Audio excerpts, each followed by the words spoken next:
Presse, comme la machine à imprimer inventée par Gutenberg au XVe siècle qui allait révolutionner la diffusion des connaissances à travers le monde.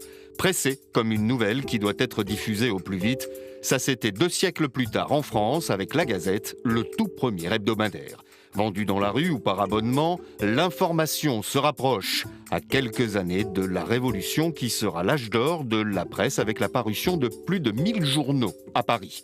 20 ans plus tôt, en 1766, la Suède devenait le tout premier pays à faire de la liberté de communiquer et d'informer un droit fondamental, alors qu'aux États-Unis, la liberté d'expression allait devenir le premier amendement de la Constitution. Tout était donc prêt pour qu'au début du 19e, une autre invention fasse de la presse écrite un véritable média de masse, avec la presse rotative, un journal les plus facile et surtout plus rapide à produire. L'information à la portée du plus grand nombre jusqu'au jour où elle s'invite au début du XXe siècle directement dans son propre salon, avec les premiers journaux parlés radiophoniques, puis télévisés. 100 ans plus tard, c'est l'explosion des médias numériques et tous leurs excès, avec autant de fausses que de vraies nouvelles, de quoi encore et toujours alimenter l'éternel débat autour des médias.